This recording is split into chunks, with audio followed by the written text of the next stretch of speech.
homes, 1 BHK villa at just 19 lakhs in Coimbatore. கிட்டிருந்தவனை யாராலையும் காப்பாற்ற முடியாது.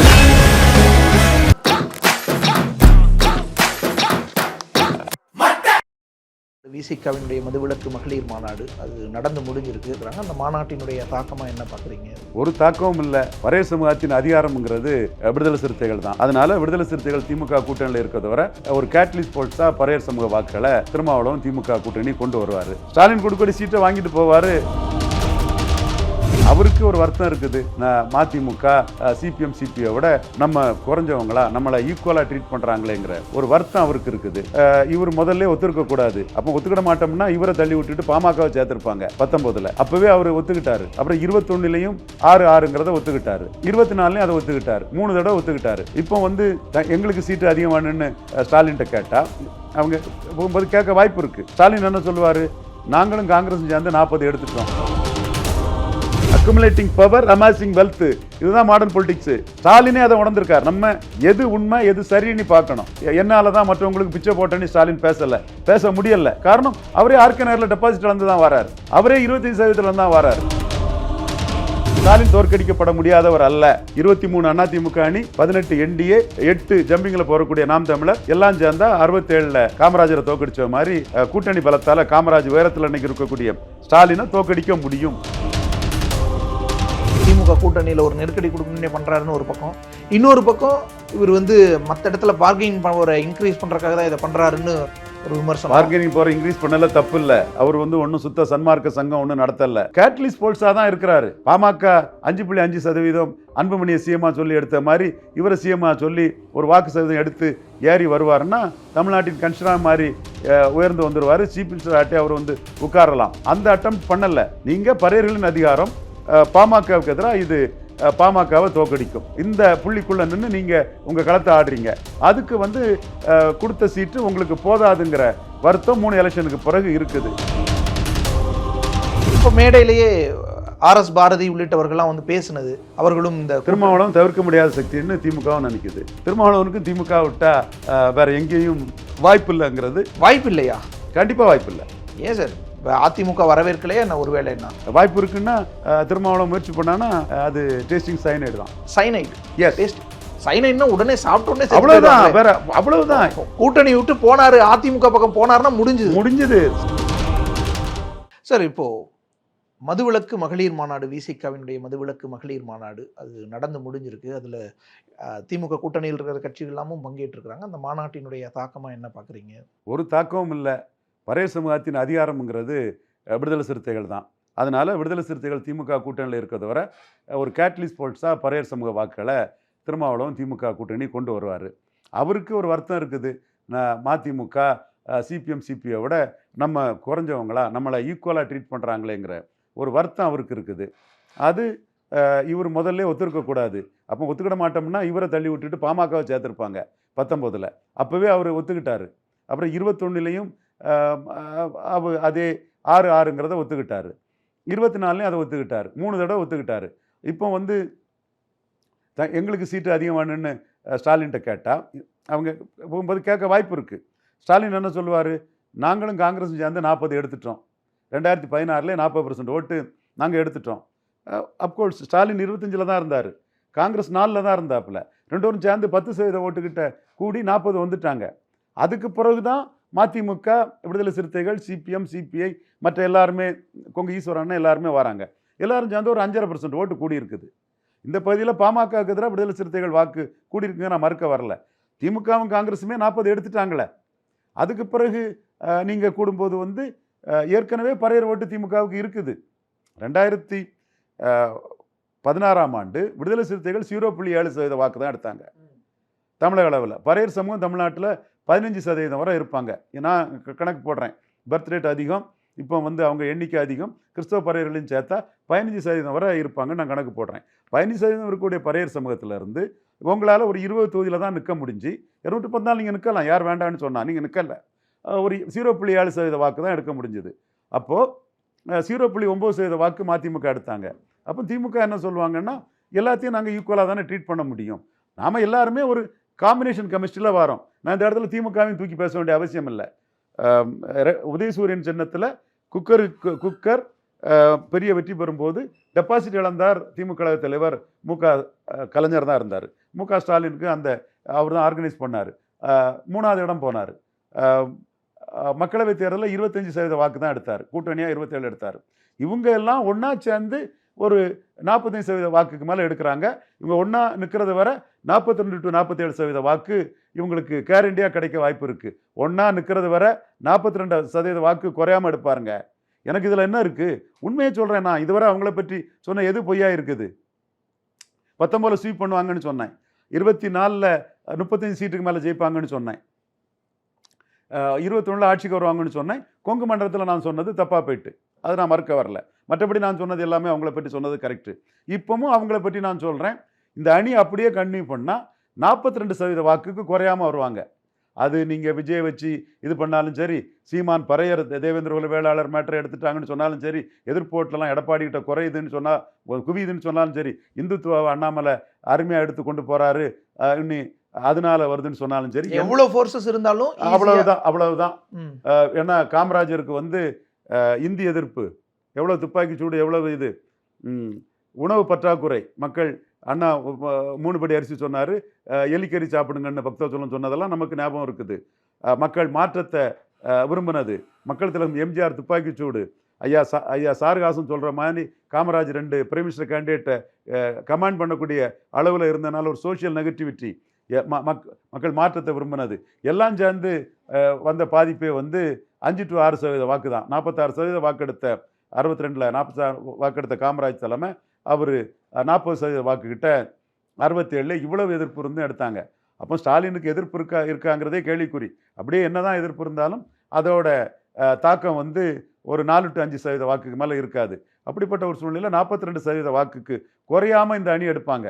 அதில் எந்த மாற்றம் இல்லை. அதனால தான் நான் ப்ராக்டிக்கலாக நான் பேசுகிறேன். வியூஸுக்கு பேசணும்னா என்னத்தை வேணாலும் அடித்து விடலாம். அதுக்குன்னு ஒரு கோஷ்டி இருக்குது. வியூஸுக்கு பேசியே ஏமாறும் அந்த கோஷ்டி. 22 சீட்டு அதிமுக ஜெயிக்கும்னா அதிமுகலாம் அதை சந்தோஷத்தில் பார்ப்பான். ரிசல்ட் வந்தால் தான் தெரியும். ஒரு சீட்டும் அதிமுக ஜெயிக்காதுன்னு புரியும். திருமாவளவன் 5 சீட்டுக்கு அதிமுக கூட்டணி வருவார்னா அதிமுக கூட்டணிக்கு வரணும்னு ஆசைப்படுவோம்லாம் வியூஸ் அள்ளி கொட்டுவான். நமக்கு தான் தெரியாது பொருந்தா கூட்டணி ஆயிரும், அது வன்னியர் கட்சி, இது பறையர் சமூகத்தை பிரதிநிதிப்படுத்திய கட்சி, எலித்தவள நட்பாயிரும், வேஸ்டாக போயிடும், திருமாவளவன் அதில் போக மாட்டாருன்னு தெரியும். நம்ம அதை சொல்லுவோம், அதுதான் நடக்கும். காங்கிரஸ் கூட்டணிக்கு வந்துடும்னு இஷ்டம் போல் ஆசைக்கு எழுதிட்டு இருப்பாங்க. நமக்கு தான் தெரியும் மோடியோட நகர்வில் ராகுல் காந்தி, சிதம்பரம் அப்படியே ரேட்டில்டு ஆகிட்டாங்க. ஸ்டாலின்ட்டு அவங்க சரண்டர் ஆகிட்டாங்க. மோடி நகர்வில் 22 எம்பி வச்சுக்கூடிய ஸ்டாலின் ஸ்டாலினை நோக்கி மோடி நகர்றாரு. இதில் ஏதாவது நடந்துடுச்சுன்னா இந்தியா கூட்டணி இந்தியாவிலே பனால். மோடி 4வது முறையும் கம்ஃபர்டபுள் மெஜாரிட்டியில் வந்துடுவார். தமிழ்நாட்டிலையும் இன்னைக்கு என்டிஏ 18% வந்த பிறகு காங்கிரஸும் சிபிஎம்மும் சிபிஐயும் சேர்ந்து என்ன பண்ணிட முடியுங்கிறதுல சிதம்பரம் ப்ராக்டிக்கலாக நினைக்கிறாரு. செல்வ பெருந்தகை டக்குன்னு அதுக்கு பிறகு ஆஃப் ஆயிட்டார். அதே மாதிரி திருமாவளவனும் ஆஃப் ஆவார்னு நம்ம சொன்னோம். நாம் இதை ஏன் சொல்கிறோம்? மீண்டும் சொல்கிறோம், அக்குமுலேட்டிங் பவர் அமாசிங் வெல்த்து தான் modern politics. Accumulating power amassing wealth, இதுதான் மாடர்ன் பொலிட்டிக்ஸு. இதை நான் இதில் உள்ள எல்லாத்துக்குமே தான் ஆட்ரிபியூட் பண்ணுறேன். அவங்க தொடர் வெற்றியில் இருக்கிறது வர அவங்க தொடருவாங்க, அது கண்டினியூ ஆகுங்கிறது தான் என்னோட கருத்து. என்ன தான் ஆன்டி எஸ்டாப்ளிஷ் வந்தாலும் ஒரு 4-5% வாக்குகளுக்கு மேலே இதுவரை தமிழகத்தில் வரலாற்றில் இல்லை. அதனால இவங்களுக்கு இப்போ சீமான் வேற இப்போ அருந்ததியர் உள்ஒதுக்கீடு எதுக்குறாரு. என்ன விளைவு வரும்? அருந்ததியர்கள் எல்லாம் திமுக கிட்ட முழுமையாக கன்சால்டேட் ஆவாங்க கொங்கு மண்டலத்தில். அருந்ததியர் மட்டும் இல்லை, பிறமொழி சகோதரர்களும் சீமானோட அந்த அரசியலில் அவங்க ஸ்டாலின் பக்கம் போவாப்புல. அப்போ அது ஒரு லாபத்தை ஸ்டாலினுக்கு கொடுக்குதா? இப்படி பல லாபங்களின் அடிப்படையில் ஒரு காம்பினேஷன் கெமிஸ்ட்ரியில் தான் அவங்க இருக்காங்களே தவிர ஸ்டாலினே அதை உணர்ந்திருக்கார். நம்ம எது உண்மை எது சரின்னு பார்க்கணும். நான் என்னால் தான் மற்றவங்களுக்கு பிச்சை போட்டேன்னு ஸ்டாலின் பேச முடியலை. காரணம், அவரே ஆர்கே நகரில் டெபாசிட் இழந்து தான் வராரு, அவரே 25% தான் வராரு. அப்போ இந்த உண்மையின் அடிப்படையில் நான் என் கருத்துக்களை சொல்கிறேன். அந்த கருத்துக்கள் நிற்குது, நான் சொல்கிறது 10 கேட்டு சரியாகுது. மற்றவங்க வீவ்ஸுக்காக சும்மா கண்டதையும் அடித்து விடுறது நிற்காது.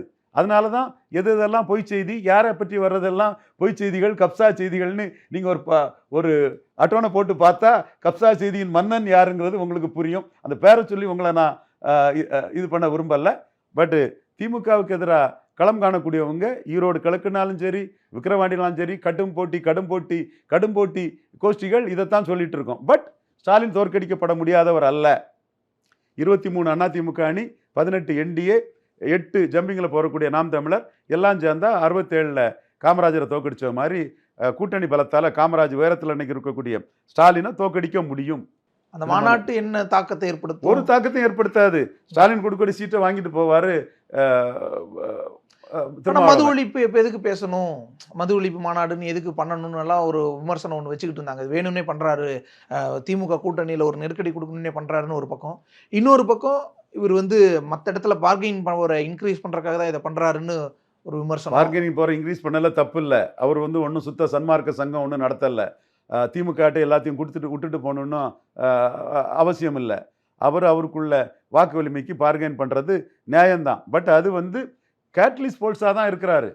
பாமக 5.5% அன்புமணியை சிஎம்மா சொல்லி எடுத்த மாதிரி இவரை சிஎம்மா சொல்லி ஒரு வாக்கு சதவீதம் எடுத்து ஏறி வருவாருன்னா தமிழ்நாட்டின் கன்ஷனா மாதிரி உயர்ந்து வந்துடுவார். சீஃப் மினிஸ்டர் ஆட்டி அவர் உட்காரலாம். அந்த அட்டம் பண்ணலை. நீங்கள் பறையர்களின் அதிகாரம் பாமகவுக்கு எதிராக இது பாமகவை தோக்கடிக்கும். இந்த புள்ளிக்குள்ளே நின்று நீங்கள் உங்கள் களத்தை ஆடுறீங்க. அதுக்கு கொடுத்த சீட்டு உங்களுக்கு போதாதுங்கிற வருத்தம் 3 எலெக்ஷனுக்கு பிறகு இருக்குது. அதை நீங்கள் ஸ்டாலின்கிட்ட பேசி தீர்த்துக்கிட வேண்டியதுதான். ஸ்டாலின் ஸ்டேட்டஸ்கோவும் தான் கொண்டு போகிறதுக்குள்ள வாய்ப்பு உண்டு. சின்ன மாற்றங்கள் ஒரு வேளையில் இருக்கலாம். அதில் திருமாவளவனை குறைச்சி மதிப்பிட்டு அதை அண்டர் எஸ்டிமேட் பண்ணலாம் எனக்கு நோக்கம் இல்லை. பட் வைகோவும் அந்த கிளைமை வைப்பாங்க. 2016 40 எடுத்த பிறகு நீங்கள் ஏரியா வைஸ் பாருங்கள். திருநெல்வேலி வடக்கில் எவ்வளவுக்குள்ளே ஏறி இருக்கீங்க, தென்காசியில் எவ்வளவுக்குள்ளே ஏறி இருக்கீங்க, தேனியில் எவ்வளவுக்குள்ளே ஏறி இருக்கீங்க, விருதுநகர் 6 தொகுதியிலும் எப்படி ஏறி இருக்கீங்க, கொங்கு மாவட்டத்தில் மதிமுக முன்பு வாக்க நிரூபித்த பகுதிகளில் நீங்கள் எவ்வளவுக்குள்ளே ஏறி இருக்கீங்கன்னு அவங்களும் மதிமுகவும் பெரிய அளவில் கான்ட்ரிபியூட் பண்ணியிருக்கு. தமிழ்நாடு ஃபுல்லாக எங்களுக்கு வாக்கு வலிமை இருக்குதுன்னு அவங்களும் அவங்க கிளைமை வைக்கத்தான் செய்வாங்க. இதெல்லாம் கிளைமெல்லாம் சரி பண்ணி அந்த அணியை ஒற்றுமையாக கொண்டு போகிறது அந்த அணியின் தலைவரான மு.க. ஸ்டாலினுக்கு இருக்குது. நான் இதை சொன்னால் நிறைய பேருக்கு கோபம் வரும். ஜோதிபாசு மாதிரி அதை அவர் கொண்டு போயிட்டு இருக்கிறாரு. ஓகே, ஜோதிபாசு மாதிரி. எஸ், உண்மை. ஜோதிபாசு மாதிரி அதை கொண்டு போயிட்டு இருக்கிறாரு. உண்மை தானே அது? ஸோ அவர் 26 அதை கொண்டு போயிடுவாருங்கிறது தான் கோவை மீட்டிங்கும் காட்டுது. ஆனால் சார் 200ன்னு மு.க. ஸ்டாலின் பேச ஆரம்பிச்சிட்டாரு. 200 தொகுதிகளில் திமுகவினர் வெற்றி பெறணும்னு. அப்போ 200ன்னு சொல்லும் போதே இப்போ கூட்டணிக்கு 34 பேர் தானா, 34 தொகுதி தானா, அது சும்மா அப்படின்னு ஆயிடுச்சு. ஸோ அதனால இவங்க வேற வழி இல்லாமல் இப்படி இந்த ஒரு நெருக்கடி. அதெல்லாம் சும்மா ப்ரொஜெக்ஷனுக்கு சொல்றது. 200ங்கிறதெல்லாம் எனக்கு ஒன்றும் நம்பிக்கை இல்லை. 42% வாக்கு குறையாம எடுப்பாங்க. அது குறித்து வச்சுடுங்க. 200 சீட்டுக்கெல்லாம் நான் சொல்ல வரல. அது சில விஷயங்கள் நடந்ததுன்னா தென் மாவட்டத்திலே உதயசூரியன் சீட்டை டக்குன்னு வெட்டி போடலாம். பட் 42% வாக்குக்கு குறையாம எடுத்துருவாங்க. இன்னொரு இந்த மும்முனையாக இருக்கக்கூடிய வேற யாரும் அது பக்கத்தில் கூட நெருங்க முடியாது. கழிஞ்ச தடவை அவங்க 5% டிஃபரன்ஸில் 2வது கட்சியோட கூடுதல் இருந்தவங்க இந்த தடவை 15% டிஃபரன்ஸ் போயிடுவாங்க. ஓகே, டிஃபரன்ஸே. இதெல்லாம் நம்ம 2024லையும் 19ஓட அதிக டிஃபரன்ஸ் போயிடுவாங்கன்னு நான் சொன்னேன். ஓகே, அதைத்தான் நான் சொன்னேன். ஓட்டு 48% தான் நான் சொன்னேன். புரியுது. சார், அடுத்து இன்னொன்று, ராஜாஜி படம் வைத்தது, கட் அவுட் வச்சது ஒரு கடுமையான விமர்சனத்தை கொண்டு வந்துட்டு இருக்கு. அப்படி எப்படி ராஜாஜி படம் வைக்கலாம்? அது நியாயம்தான். முதறிஞ்ச ராஜாஜியை பற்றி தவறான புரிதல் தமிழ் மண்ணில் வந்துட்டு காமராஜருக்கும் அவருக்கும் உள்ள அந்த விரோதத்தில் அவர் சில இதுகள் பேசியிருக்கலாம். அதே போல் அவர் சோஷியல் ஆர்டரில் அசெண்டிங் ஆர்டர் கம்யூனிட்டிங்கிற அந்த எண்ண ஓட்டத்தில் நான் மட்டும்தான் பக்திமான், முத்துராமலிங்க தேவரெலாம் பக்திமான் இல்லை, எனக்கு மட்டும்தான் கடவுளுங்க மாதிரி பேசியிருக்கலாம். அப்போ தேவரே பதிலடி கொடுத்துருக்காரு. உங்களுக்கு எந்த கடவுள் உண்டோ அதே கடவுள் தாங்க எங்களுக்கும், உங்களுக்கு மட்டும்தான் கடவுள் இன்னும் எங்களுக்கு கடவுள் இல்லைன்னுலாம் நீங்கள் இது பண்ணாண்டான்னு தேவரே சட்டசபையில் இவர் ராஜினாமா பண்ணுவேன்னு சொல்லிக்கிட்டு ஏன் ராஜினாமா பண்ணலைங்கிற கேட்கும்போது தேவரே அதை பசுமன் தேவரையா அவர்களே ராஜாஜிக்கு பதிலடி கொடுத்துருக்காப்புல. பட் ராஜாஜியோட பணிகளுங்கிறது சேல்ஸ் டாக்ஸ் கொண்டு வந்ததில் இருந்தது. மது கூடவே கூடாதுங்கிற கொள்கையில் உறுதியாக இருந்தது. இதெல்லாம் ராஜாஜிக்கு ப்ளஸ் பாயிண்ட்ஸும் இருக்குது. அவர் கம்யூனிஸ்டுகளை இங்கே வளர விடாமல் 60-40 கொண்டு வந்ததில் அவர் ஜாதியை சேர்ந்த பிராமண சமூக லேண்ட்லார்ட்ஸ் தான், பிராமணர் லேண்டு தான் அங்கே தஞ்சாவூரில் அதிகம், அவங்க தான் காலியானாங்க. இதெல்லாம் அவர் கம்யூனிஸ்ட் அங்கே வளரக்கூடாதுங்கிறதுக்காக ஒரு காங்கிரஸ்காரராக தான் அதை செய்தார். அதே காங்கிரஸ்காரராக தான் காமராஜர் தோக்கடிக்கிறதுக்கு கூட்டணி ஆட்சின்னு கூட கேட்காம கொடுத்ததை போதும்னு திமுகட்ட வாங்கிக்கிட்டு 67 1-1 கொண்டு வந்தார். ஸோ ராஜாஜிக்கு ப்ளஸ்ஸும் உண்டு மைனஸும் உண்டு, அதை நாம் மறுக்க வரல. அவரோட குலக்கல்வி திட்டம் வந்து தமிழ் மண்ணில் அது மாற்றப்பட்டது பெரிய சாதனையாக தமிழ் மண்ணில் இன்னும் பேசப்படுது. இந்திய ஆதரவும் கடுமையான மறுக்க வரல. இப்படி மாறுபட்ட கருத்துக்கள். அப்படிப்பட்டவருக்கு எப்படி விசிக மாநாட்டில் ஒரு கட் அவுட் மது விலக்குங்கிறதுல மது கூடாதுங்கிறதுல தெளிவா இருந்த ஒரு தலைவர்னு விசிக மாநாட்டில் அந்த கட் அவுட் வச்சிருக்காங்க. இல்ல சரியா அது அப்படின்ற ஒரு கேள்வி அதுல தவறு இருப்பதா நான் கருதல.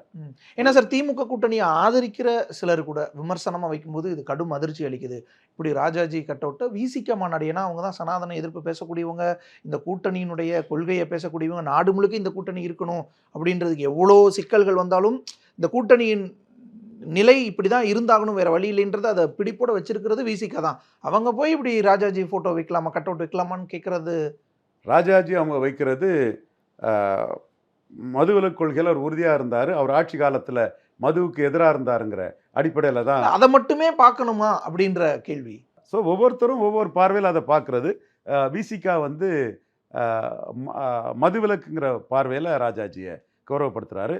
ராஜாஜியை வந்து விமர்சனங்களும் 1000 இருக்குது, கௌரவப்படுத்துறதுக்கும் 1000 விஷயங்கள் இருக்குது. அந்த வேலை மதுவிலக்குங்கிற இதில் ராஜாஜியை கௌரவப்படுத்துகிறாங்க. காந்தி கட் அவுட்டும் வச்சுருந்தாங்க. இன்னொரு பக்கம் காந்திக்கு எப்படி மாலை போடாமல் போயிட்டாரு, காந்தி மண்டபம் வரைக்கும் வந்துட்டுன்னு தமிழிசை ஒரு ஒரு பிரச்சனையும் ஒன்று கிளப்பியிருந்தாங்க. அது விசிக மேடையிலேயே திரும்ப ஒரு பதில் சொல்ல, திருப்பி தமிழிசை அதற்கு இவ்வளோ கீழ்த்தரமாக போயிட்டாரே அப்படின்னு பேச.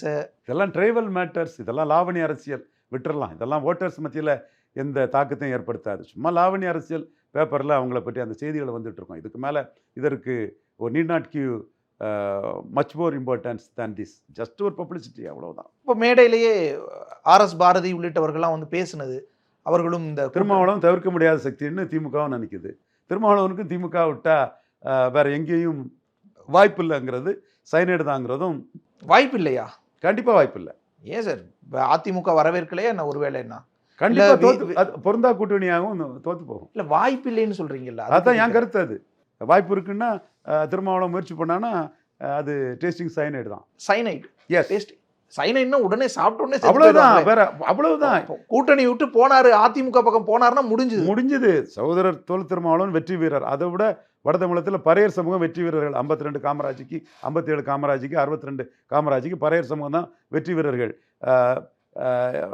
77 மக்கள் தலைவத்துக்கு, 84 மக்கள் தலைவர் எம்ஜிஆருக்கு, 80 எம்ஜிஆருக்கு பறையர் சமூகம் தான் வட தமிழகத்தில் வெற்றி வீரர்கள். இன்னைக்கு 2019 திமுக மு.க. ஸ்டாலினுக்கு, 21 ஸ்டாலினுக்கு, 24 ஸ்டாலினுக்கு பறையர் சமூகம் தான் வெற்றி வீரர்கள். அதில் கீ கான்ட்ரிபியூட்டர் சகோதரர் தொல் திருமாவளவன். இது உண்மை. இதை தாண்டி இந்த காம்பினேஷனை விட்டு வன்னியர்களின் பெருந்தலைவராக இருக்கக்கூடிய விடுதலை சிறுத்தைகள் எதிர்ப்பு வாக்குகளை விழுப்புரத்திலும் சிதம்பரத்திலையும் வாங்கி வச்சிருக்கக்கூடிய பாமக கூட நின்னா விசிகாவை தோற்கடிக்க முடியாதுன்னு ரெட்டலைக்கு போன வாக்குகளை நம்பி அவர் கூட்டணி போனால் பொருந்தா கூட்டணி ஆயிரும், எலித்தவள நட்பாயிரும். அது சைனைடு சாப்பிட மாதிரி விடுதலை சிறுத்தைகள் கட்சிகளுக்குங்கிற என் கருத்து ஆணித்தரமானது, 100% மனச்சாட்சிப்படி உண்மையானது. இது சகோதரர் தொல் திருமாவளவனுக்கும் தெரியும், ரவிக்குமாருக்கும் தெரியும், ஷா நவாஸுக்கும் தெரியும், இவர் வன்னியரசுக்கும் தெரியும், சிந்தனை செல்வனுக்கும் தெரியும், பனையூர் பாபுக்கும் தெரியும், நண்பர் பாலாஜிக்கும் தெரியும். எல்லாருக்கும் இது தெரிஞ்ச உண்மைதான்.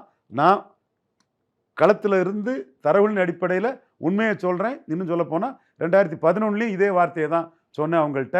11 நாம் எதிர்பார்த்த மாதிரி ஒரு அலையன்ஸ் வச்சுருப்பாருன்னா இன்றைக்கி அவரோட வெற்றி வீரருங்கிற அவருக்கு அதிகாரமும் பறையர் சமூகத்தின் முக்கியத்துவமும் எங்கேயோ போயிருக்கும். கோட்டை விட்டுட்டாரு 2011 கோட்டை விட்டுட்டாரு.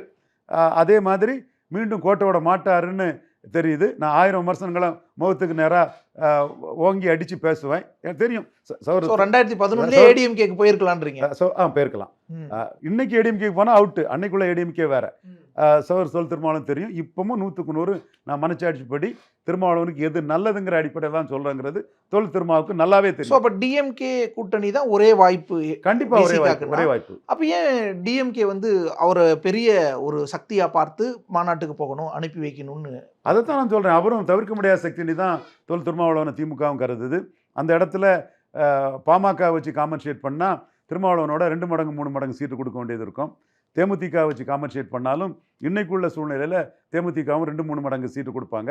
அதை விட குறைஞ்ச சீட்டு, நிறைஞ்ச லாபம், வெற்றி உறுதின்னு இருக்கும்போது வந்து கலைஞர் மாதிரி ஸ்ட்ராட்டஜிக்கல் பிளண்டர் இல்லை, தன் கட்சியை கூட பெருசாக மதிக்காமல் வன்னியர் ஃபோல்ஸுக்கு ரேட்டில்ட் ஆகி ராமதாஸுக்கு 7+1 கொடுத்து வெற்றியை பெறுவதற்கு பதிலாக திருமாவளவனை வச்சு அந்த வெற்றியை 2004ஆம் ஆண்டு பெற்றிருக்கலாம்.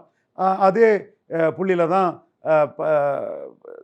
மு.க. ஸ்டாலின் அவர்களையும் பலரும் வற்புறுத்தினாங்க. போன்றவர்கள் தான் திருமாவளவனே போதும், ராமதாஸு கொடுக்கறது உங்களுக்கு அதிக சீட்டு கொடுக்க வேண்டிய சூழ்நிலை வரும்னு சொல்லும்போது திமுக காங்கிரஸ் ப்ளஸ் விசிகாவே வெற்றிக்கு போகுதுன்னு ஸ்டாலின் எடுத்த புத்திசாலித்தனமான முடிவு தான் கடந்த காலத்தின் கைதியாக வன்னியர் போல்ஸை கண்டு ரேட்டில்ட் ஆகி அச்சப்படக்கூடிய துறைமுறை மிரட்டல், துறைமுறை மிரட்ட மாட்டார், வீரபாண்டி ஆறுமுகம் மிரட்டல், மதுராந்த ஆறுமுகம் மிரட்டல், செஞ்சி ராமச்சந்திரன் மிரட்டல், வன்னியர் போல்ஸ் நம்மளை இன்னும் பண்ணிருமோங்கிற அச்சத்தில் செயல்பட்ட முத்தமிழறிஞர் கலைஞரை விட மு.க. ஸ்டாலின் நுண்ணி அறிவு படித்த அவரை விட புத்திசாலித்தனமான தலைவர். எலக்ட்ரல் பேட்டிலில் 20 எம்பிகளுக்கு மேலே எம்ஜிஆர் போன பிறகு கலைஞர் பார்த்ததில்லை. ஸ்டாலின் அதை பார்க்குறாருன்னா பாமக விடுதலை சிறுத்தைகளில் கரெக்டாக விடுதலை சிறுத்தைகளை ஸ்டாலின் டீல் பண்ணி போகிறாரு. இது ஸ்டாலினுக்கு பொன்னெழுத்தால் ஸ்டாலின் நெஞ்சில் மூளையில் பொறிக்கப்பட்ட ஒரு விஷயம். அதே வேளையில் விடுதலை சிறுத்தைகள் தவிர்க்க முடியாத சக்தின்னு சொல்லும்போது ஏற்கனவே உள்ள காம்பினேஷனில் மற்றவங்களுக்கு என்ன மதிப்பு கொடுத்தாரோ அந்த மதிப்பை தாண்டி கொடுக்கறது ஒரு கடினமான ஒரு விஷயங்கிறதும் எல்லாருக்குமே தெரிஞ்ச ஒரு உண்மை. இப்போ இந்த மாநாட்டுக்கு அடுத்து ஒரு 500 டாஸ்மாகில் மூட போகிறதா ஒரு செய்தி வருது. அமைச்சரவையை கூட்டி இன்னும் சில நாட்களில் அறிவிக்க போகிறாங்க அப்படின்ற ஒரு செய்தி வருது. அப்போ இதுக்கான ஒரு வெற்றிங்கிற அடிப்படையில் தங்கள் கூட்டணி கட்சியை மதிப்பான கூட்டணி கட்சி தான் எங்களுக்கு, ஒரு மதிப்புக்கும் மரியாதைக்கும் உரியவர் தான் எங்கள் கூட்டணி கட்சி தலைவர். துறைமுருகன் பேசணும்னு நான் வேண்டுகோள் வச்சுட்ருக்கேன். அவர் பெரியாரை பார்த்தவர், ரொம்ப முற்போக்கானவர் அப்படியெல்லாம் சொல்லிக்கிடுறாரு. அது உண்மைன்னா அவர் ரவீந்திரனுக்கு டேட்டா சரிதான்னு துறைமுருகன் சொல்லணும். இதில் ஏன் புழுக்கம், தயக்கம், தீயை மிதித்த மாதிரி அவ்வாவான்னு அதை கண்டு கலக்கம், இதெல்லாம் துறைமுருகனுக்கு தேவையில்லை. தாராளமாக ரவீந்திரன் துரைசாமி சொல்கிறது சரிதான், திருமாவளவன் கூட்டணி தான் 20 சீட்டுக்கு மேலே கலைஞரை பெறாத, எம்ஜிஆர் போன பிறகு கலைஞரை பெறாத சீட்டை பெறதுக்கு முதல்வர் மு.க. ஸ்டாலின் பெறதுக்கு காரணங்கிறத பொதுச் செயலாளர் துரைமுருகன் உண்மையின் துணை கண்டு ஒரு ப்ரோக்ரெசிவ் அவுட்லுக் உள்ளவராட்டு, ஒரு பெரியார் வழி வந்தவராட்டு பேசுவாரு நம்புகிறோம். பார்ப்போம் அவர் காஸ்டிஸ்டா பெரியாரிஸ்டாங்கிறத பொறுத்திருந்து பார்ப்போம். Telenum Homes 1 BHK villa at just 19 lakhs in Coimbatore. கிட்ட இருந்தவனை யாராலையும் காப்பாற்ற முடியாது.